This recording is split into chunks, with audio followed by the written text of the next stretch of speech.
छा तव्हांजो मोबाइल तव्हांजो दुश्मन आहे? छा तव्हांजी डेटा हिंदुस्तानी हैकर्स ॾे ॻुझे तरीक़े सां वञी रही आहे?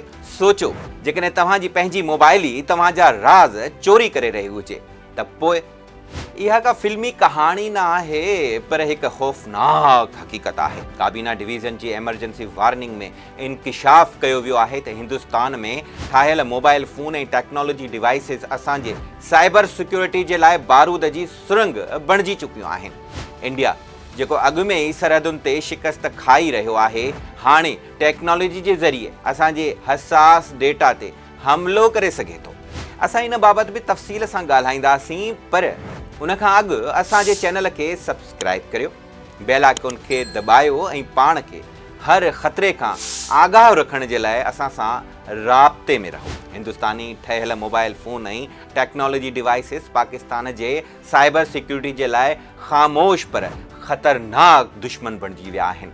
हा, इहा ई फ़ोन जिन खे असां स्मार्ट सम्झूं था, इहे असल में असांजा राज़ चोरी करे सघनि था ऐं उन्हनि राज़नि खे हिंदुस्तान जे हैकर्स ताईं पहुचाए सघनि था।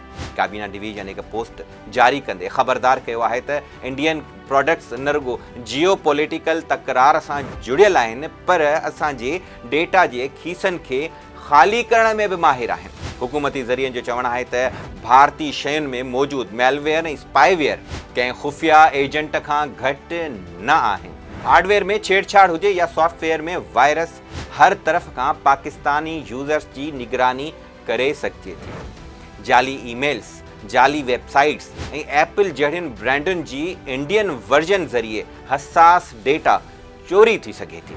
ख़त में लिखियल ॻाल्हि ख़ासि तौर ते ख़बरदार करे थी त इंडियन प्रोडक्ट्स असांजे इंफ्रास्ट्रक्चर खे मफ़लूज करण जे लाइ इस्तेमालु थी सघनि थियूं ऐं उन जी हर रांदि तमामु घणी ख़तरनाक आहे। लबनान ऐं शाम में पेजर्स जे ख़ौफ़नाक धमाकनि जो सानियो त अव्हांखे यादि हूंदो न। हिक ई वक़्त में हिकु 8 सालनि जी ॿारड़ीअ समेत 9 ॼणा मारिजी विया हुआ ऐं हज़ारे ज़ख़्मी थी पिया हुया, जिन में ईरान जो सफ़ीर बि शामिल हुयो। उन जो इसराइल ते इल्ज़ाम आहे त हुन रिमोट हमले में टेक्नोलॉजी खे हथियार बणाए दहशतगर्दी कई। अॼु हिंदुस्तान में ठाहियल मोबाइल फ़ोन बि असां लाइ टाइम बम बणिजी सघनि था। इहे न रुॻो जासूसी औज़ार आहिनि, पर इहे असांजे डिजिटल सिस्टम खे तबाह करण ऐं मालूमात चोरी करे दुश्मन जे मक़सदनि खे पूरो करण जो ज़रियो बणिजी सघनि था। काबीना डिवीज़न अवाम खे अपील कई आहे त एप्पल प्रोडक्ट सिर्फ़ तस्दीक़ थियल रीसेलर्स खां ख़रीद कयो ऐं ख़रीदारीअ जे वक़्तु डिवाइसिस जी सील चेक कयो ऐं पंहिंजे आईफ़ोन्स खे हमेशह अपडेट रखो। उन में वधीक चयो वियो आहे त मज़बूत पासवर्ड इस्तेमालु करियो, एंड टू एंड इनक्रिप्शन ऐं एंटी वायरस एप्लीकेशन्स जो इस्तेमालु कयो, छो त हिंदुस्तानी हैकर्स तव्हांजे डेटा खे इस्तेमालु करण जा ख़्वाब ॾिसी रहिया आहिनि, जीअं बालाकोट जहिड़ी हिकु ॿी फिल्म जी कहाणी ठाहे सघनि।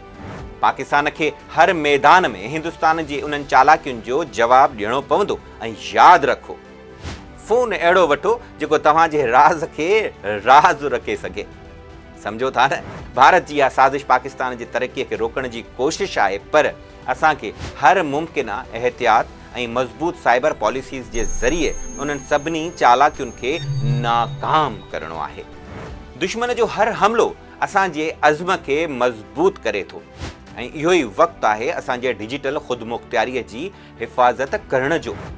ख़बरदार थियो, इहे सस्तियूं मोबाइलूं तव्हांखे तमामु घणो नुक़सान में विझी सघनि थियूं।